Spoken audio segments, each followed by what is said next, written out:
Hay por el camino del sitio mío un carretero alegre paso. Buenas noches, nuevamente Emerson de Francisco les habla miércoles de 1991. Que es muy guajira y muy sentida, alegre canto. Supo que estaba condenado a ser un animal raro desde su más temprana edad. A los 3 años, cuando se arrimó con su pasito insolente al prekinder con el alfabeto aprendido, los números hasta 1000 y sabiendo leer casi de corrido. Lo que pasa es que mi mamá me enseñó a leer y a escribir. Y eso es entre bueno y bastante malo.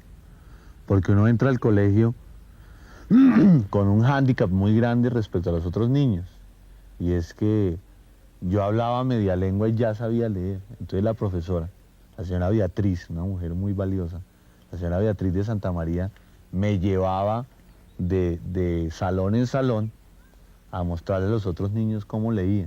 Y lo que más le gustaba era que yo hacía la puntuación con la cabeza. Entonces leía, por ejemplo, a María. La Virgen María nació, iba leyendo, iba haciendo la puntuación con la cabeza y esa vaina le encantaba. Desde esa época, Jaime Garzón ha sabido utilizar una inteligencia nada común en marcarle puntos, comas y puntos suspensivos a su vida. Desde luego, con la cabeza. A los 30 años le ha sacado partido a cada minuto de vida.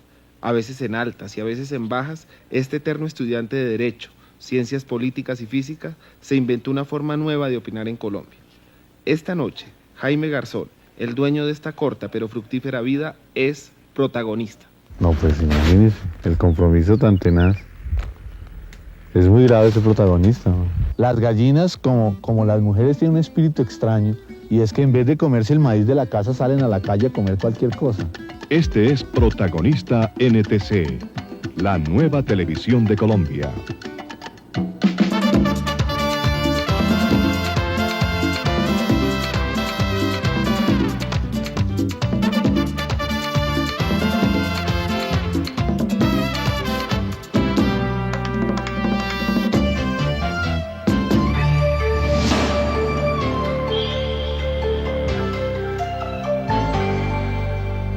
Bajaba la Tiradentes en mi carro rumbo al mar.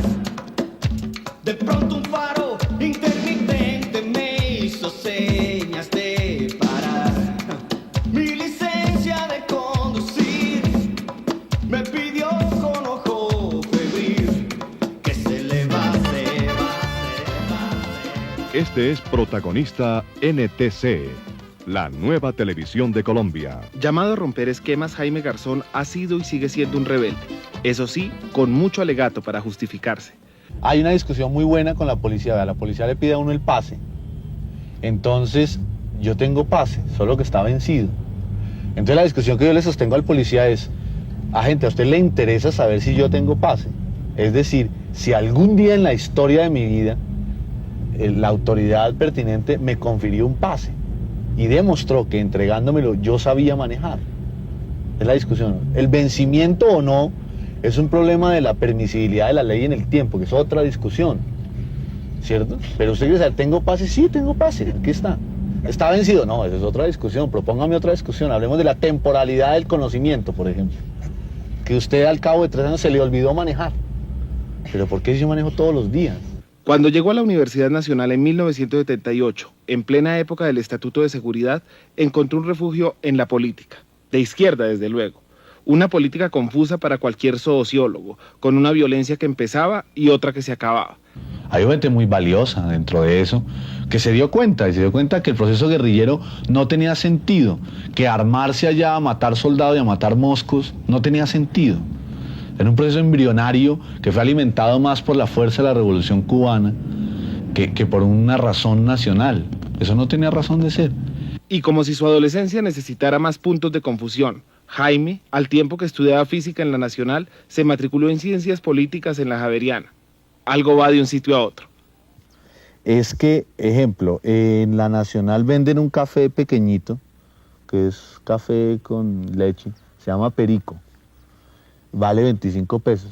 En la Javeriana vale 250 y se llama capuchino. En la Nacional venden unos churros así redondos que tienen azúcar por encima y bocadillo por dentro. Y valen como 30 pesos. En la Javeriana valen 200 y se llama dona.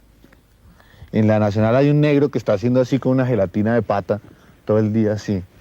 Y el tipo la amasa y uno le dice véndame 2 y con la misma plata que amasa coge el billete y con la misma mano se limpia y todo y le trae uno su gelatina. Valen a 10 pesos 2 gelatinas. En la Javeriana ven a 100 pesos, se llaman Muffy. Sí, es una vaina muy extraña, pero es lo mismo. Mientras los grafitis de la Nacional dicen por el derecho a la vida, adelante. En la Javeriana dice por el derecho a parqueaderos, adelante.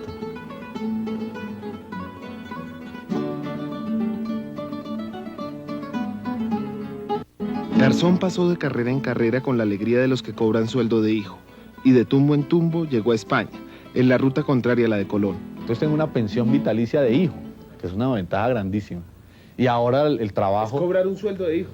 No lo cobro, me lo da la historia. Es una buena circunstancia tener un sueldo mensual de hijo. En el desayuno siempre le dejaban a uno lo de las 11, después le dejaban lo del bachillerato, después le dejaban lo del transporte de la universidad, después le dejaban ya las cosas. Y a medida que va pasando el tiempo, el valor se aumenta, pero ya la regularidad disminuye. Ya yo no puedo irle a decir a mi mamá, mami, dame plata para la buceta, pues porque estoy trabajando. Y se supone que ya, según las leyes de la historia, se supone que yo soy el que le doy a dar para la buceta a ella, ¿no? Pero da como pena mandarle buceta. ¿Cierto?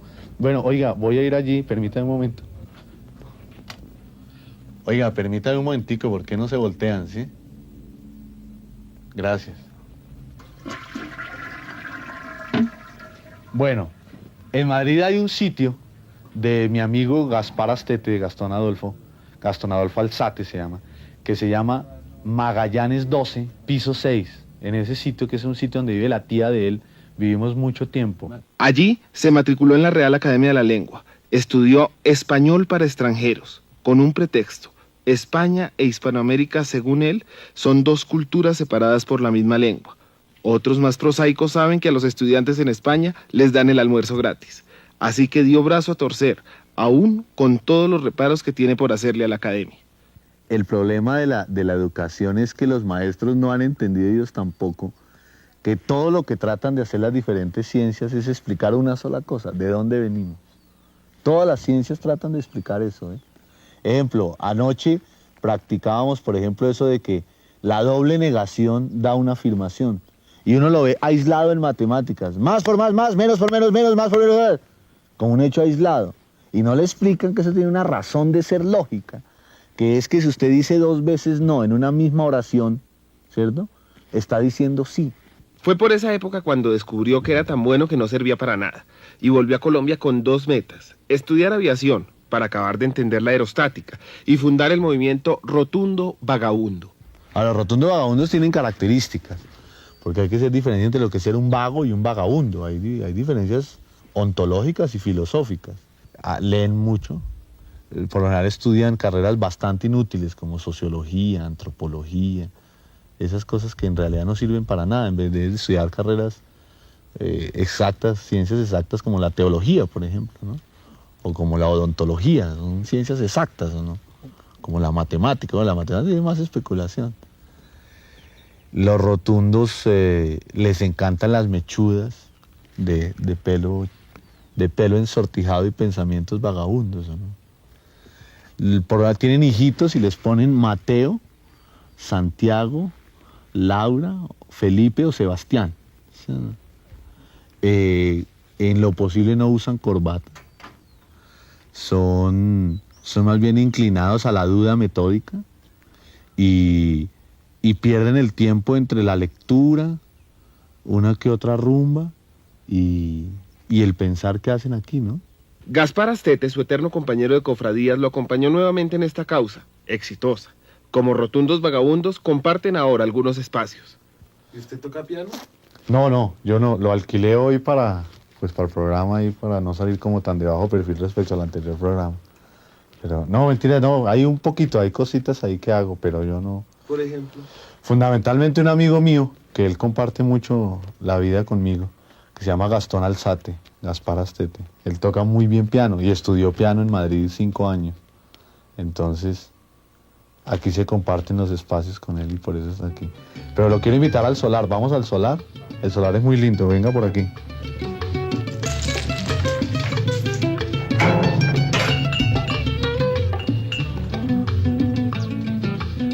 Mira, al contrario de Rubén Blades, que habla del solar de los aburridos, este es el solar de la reflexión. En el solar que yo vivo hay cosas originales. En el solar que yo vivo hay cosas originales que allí son muy naturales, pero yo no las consigo.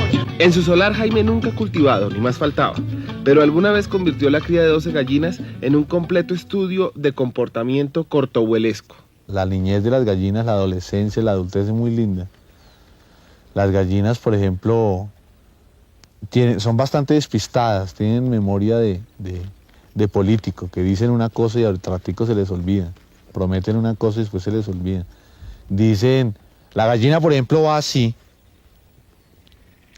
y de pronto vio algo allí y se fue por allí. Y de pronto vio algo allí y se fue así. Y de pronto vio algo allí y se fue. Y de pronto se siente perdida y hace... Y entonces por allá otra le hace... Y como que dice, uy, pilas, es por aquí, ¿no? Y se va por allá. Son un chiste. Y cuando son adolescentes, hacen... Piu, piu, brr, piu, piu, brr. Como que están cambiando de voz y se vuelven todas señoritas. Las piernas largas. Y de pronto un día yo vi una que hizo así, que se puso así como un puro Concord. Hizo así. Y salió corriendo, hermano, y cuando llegó al final hizo como diciendo, no, definitivamente no vuelo. Y se quedó por ahí, así. Tiene una memoria tenaz las gallinas. Y les gustan mucho los ruidos, le paran mucha atención a los ruidos, se quedan así, absolutamente quietas un ratico. Y son de un comadrero, pero de un comadrero terrible. Y además se comportan como las comadreras, porque se pican mutuamente y se expulgan y de pronto hay que a alguna le salga una gota de sangre porque las otras se la comen, la matan a picotazos. Entonces toca cortarles el pico. Son terribles, las gallinas son terribles y además sabrosísimas.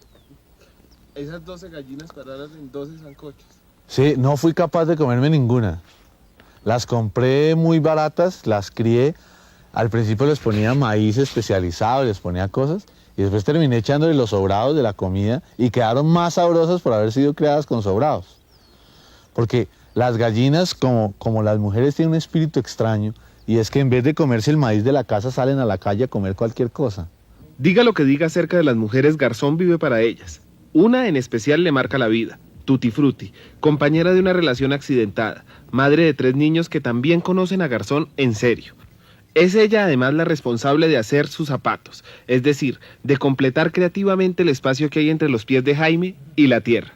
Óyeme, ¿tú estás casada o soltera? No sé, no sabría decirte. Bueno, pero a mí me han dicho que tú llevas muchos años compartiendo la vida con Emerson de Francisco. Yo diría que no son muchos para los que pretendo, ¿no? La Tuti le tuvo fe como se la tiene ahora, cuando la fama hace más de un intento por arrebatárselo. Sin embargo, sus signos están presentes en todo. Por ejemplo, el pajarito que aparece en Sociedad lleva su mismo nombre, aunque a veces se siente relegada. ¿Y no te molesta permanecer colgada? Enjaulada, eso me parece peor. ¿Sí? Sí, además me sorprende muchísimo esta entrevista porque jamás pensé que me fueran a sacar de las rejas, ¿no? Porque estuve en una grabación y le dieron palo al pajarito. Le dieron palo al pajarito, hola. Pues no. ¿Cómo hay es derecho. cuando lo saludan despectivamente? Hola, Tuti. Mírala. Es muy diferente el Jaime Garzón alcalde y el Jaime Garzón Emerson de Francisco. No, tú en el fondo sigues siendo la misma cosa. Lo mismo que antes. Antes, cuando fue virando sus convicciones hacia el conservatismo y fue testigo de primera mano de la violencia que marcó la penúltima época de nuestra vida política, en las narices de Jaime Garzón, jefe de giras, su candidato Andrés Pastrana fue secuestrado. La feliz circunstancia en que este episodio concluyó permitió que Jaime Garzón fuera nombrado alcalde menor de Sumapaz, una especie de Siberia política, anexa a Bogotá pero a 4 horas del oído del alcalde, que según Garzón terminó por creerle a sus malquerientes. Estaba yo en Sumapaz. Acababa de terminar las elecciones y entonces de pronto me levanté allá en el pueblo una mañana y vi a una señora llorando Entonces le dije, ¿qué le pasa, señora Lilia? Era la compañera Lilia. ¿Y qué le pasa, compañera? Digo, no, que a usted lo destituyeron. Y si destituyen los que trabajan, ¿qué vamos a hacer? Y no, pues eso es muy raro, si yo sigo siendo el alcalde. Y de pronto llegó una volqueta del distrito con la noticia, usted fue destituido. ¿Y por qué? Que porque usted no estaba aquí en las elecciones. Sí, no, pues esto es una confusión. Porque yo estuve aquí, y estuve con la policía, estuve con el ejército, acá hay una confusión muy extraña. Entonces cuando llegué a Bogotá, empecé a entender que había confusiones no muy extrañas, eran confusiones previsibles, que es lo que se llama el codo en la política. En la política hay mucho codo, sobre todo cuando uno se acerca mucho al círculo propio de los políticos, al staff menor de los políticos hay mucho celo, muchísimo celo, mucho enredo, mucho chisme, mucha cosa. Y ahí se configuró una cosa en la cual Andrés mucho tiempo después se dio cuenta y hombre, se sintió, yo no diría que mal, pero sí un poco como apenado, angustiado. Y nos hicimos más amigos a partir de eso. Además mi gesto respecto a él le gustó mucho, mi gesto fue de enviarle una nota donde yo le decía, hombre, creo que usted fue engañado y yo sufrí la consecuencia de su engaño. Su pastranoica terminó ahí. Cuando se cansó del desempleo cogió de oficio la insolencia. Sus bríos fueron el complemento ideal para una idea de Paula Arenas, Eduardo Arias y Pacho Ortiz, que aún no tenía nombre, pero ahora es Sociedad. Llegó, entró por la puerta de la oficina donde lo estábamos, pues que estábamos esperando un supuesto casting, y apenas entró le dije a la persona de Cinevisión, a Paula Arenas, que es la gerente, le dije, ese es el tipo, y tenemos programa además, con verlo. Pues obviamente entró tomando el pelo, como lo hace siempre, imitando de una vez a todos. Me dio miedo fue más bien que él no lo quisiera hacer, como evidentemente le tenía un poquito de miedo. Le perdió el miedo y empezó a vivir y hacerse famoso con un cuento que le exige estar muy actualizado sobre la vida nacional, hablar por boca de muchos personajes. Usted se retiró de la vida política nacional, se retiró de la palestra pública. ¿Qué está haciendo ahora? ¿A qué está dedicado? ¿Qué está dedicado? Primero que todo, quiero agradecerte porque lograste seducirme con el juego de la palabra. Gracias, Emerson, por invitarme a su programa. Para esta semana, los libros más vendidos han sido indudablemente de Milán Kundera, su novela bestseller, La insoportable terquedad de Caicedo Ferrer. Colombianos, ciertamente, se abre un momento importante en los acontecimientos de la historia nacional. No es una concentración de poder. Preparar algunos nuevos. Está Fernando Carrillo, está Serpa. Y vivir como siempre quiso hacerlo. O sea, uno dice la verdad. Es la primera vez en la historia, yo creo que del país, que a alguien le pagan por ser imprudente en público, ¿no? Por decir lo que sabe y por decirlo como lo supo. O sea, yo entrevisté a ahorita al doctor Gómez, por ejemplo. Le dije, bueno, yo tengo una duda, ¿cuáles son los 5 acuerdos sobre lo fundamental? Y me dijo, diferenciemos qué es el bien y qué es el mal. Imagínese, hermano, imagínese eso. La historia de la filosofía lleva 11 escuelas del pensamiento en este siglo, diferenciando el bien del mal. Y él quiere un acuerdo sobre lo fundamental. Entonces no hay nada que hacer, ¿o no? Ah, llegó la leche, hermano. ¿Sabes qué? Oiga, ¿qué hubo? ¿Cómo se llama usted? Luis. Oiga, cuénteme la verdad, ¿usted de qué río le echa el agua a la leche? De ninguno. Pero ahora déjalo. ¿Usted sale con una caneca de cuántos galones al día? ¿Cuántas canecas lleva al día? Ahorita 6. 6. ¿Y de esas cuántas vende? 8. No, 10, es como... ¿10? Vemos, señores televidentes, cómo la inflación no solo se da a nivel de precios, sino a nivel de la leche. El señor partió con 6 canecas de leche esta mañana y ha vendido 10. Cuestión de liquidez.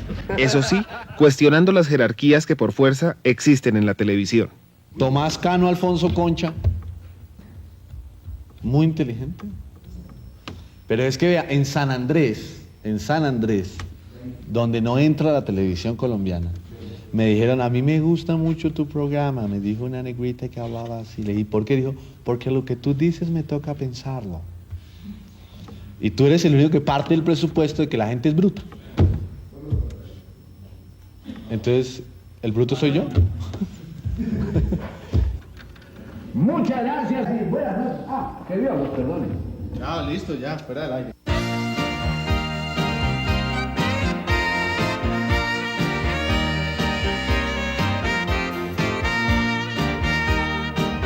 Este es Protagonista NTC, la nueva televisión de Colombia. Este es Protagonista NTC, la nueva televisión de Colombia. Quiero hacer una canción, quiero sean versos de amor, quiero arrebatarle al tiempo solo un momento para los dos. Jaime Garzón ha vivido intensamente, tanto como para sentirse viejo a los 30 años. Sí, yo pensé que me iba a morir. No, y lo que estaba haciendo, por ejemplo, en Sumapaz era demasiado riesgoso. Y yo pensé que me moría o que me mataban en esa etapa. Era muy riesgoso. Entonces yo me convencí poco a poco que no llegaba a los 30. Y salí, llegué a los 30 y me parece complicadísimo tener 30 años. Me imagino que uno tiene 31 y ya siente más débil la fortaleza de los 30. Pero los 30 años son terribles. Decidí acabar de educarme académicamente, pues, a empezar a hacer lo que uno quiere, empezar a hacer los posgrados que uno quiere, todos los que le inquietaron. O sea, si terminó Derecho se pone a estudiar música, porque era un posgrado que quería hacer toda la vida y que por no haber sabido a tiempo, entonces ahora parece que los 30 le determinan a uno qué es en sí lo que quiere hacer, o hasta dónde lo llevó la historia para que siga haciendo algo. Emerson de Francisco, que según estudios tiene su mayor hinchada en los niños, no quiere tener hijos. No, yo no quiero tener hijos. En lo posible no. Quiero decir, en lo posible es que yo hago lo posible para que no. Porque me parece que el mundo no merece, esta historia no merece ser repetida. Esta historia, no la historia colombiana, que influye mucho en mí, obviamente, sino la historia mundial. La etapa por la que atraviesa el mundo es una etapa de mucha violencia. La educación está fundamentada en la represión. La represión es el único mecanismo que ha encontrado el hombre para entender su formación. Y no me parece justo. Además, el mundo no ha encontrado la explicación fundamental de qué hace aquí. El hombre, el ser humano no ha encontrado la explicación de qué hace aquí. Y mientras yo no resuelva esa duda, no le puedo decir a mi hijo cuando me pregunte, papá, ¿yo qué hago aquí? O ¿de dónde venimos? O ¿para dónde vamos? Pues, ¿cómo le va a responder uno? Yo creo que no hay posibilidad de responderle. Y me daría mucha pena uno engendrar un hijo, tener un hijo para que el tipo lo corche con la tercera pregunta que le hace. Y eso es prolongar la existencia y no me interesa. Yo creo que no es necesario. La historia de todos los países está plagada de violencia, está plagada de represión, está plagada de miseria, digamos. Que la miseria se manifiesta material o espiritualmente, ¿verdad? Los europeos que nos llevan 500 años, por lo menos matemáticamente hablando, porque ellos nos impusieron una cultura hace 500 años, o sea, nosotros vamos atrasados. Respecto a esa cultura, yo creo que ellos tampoco encuentran el sentido. Los alemanes tienen unos líos poblacionales terribles, los belgas tienen unos líos poblacionales terribles, porque la gente ha concluido que no se reproduce. Y si usted ve que en la vecindad ya se preguntaron, que la gente no se contradice, ¿usted para qué se contradice? Si ellos ya vieron, ¿verdad? No hay necesidad de contradecirse. Entonces uno tiene que mirar la historia, hay que leer, yo creo que hay que leer. Sin embargo, desea ser recordado no como un muchacho gracioso, sino como el colombiano que entendió la historia de su tiempo y la dio a conocer como lo dejaron. A mí me gustaría que lo que yo digo ahora valga no solo para hoy, sino que valga para mañana, para 1 año, 2 años, 5 años, 10 años. No repetirlo, sino que lo que yo he dicho hoy valga para muchos años. Paul McCartney dijo alguna vez, juro que no morí. ¿No ven esa frase tan histórica? Juro que no morí. A mí me gustaría no morir en la historia, pero creo que es un reto muy grande y además muy ambicioso. Que viva Chango, que viva Chango, que viva Chango, que viva Chango, señores. Santa Bárbara bendita, para ti surge mi lira. Santa Bárbara bendita, para ti surge mi lira. Y con emoción se inspira ante tu imagen bonita. Que viva Chango, también así de papá. Que viva Chango, que viva Chango, que viva Chango.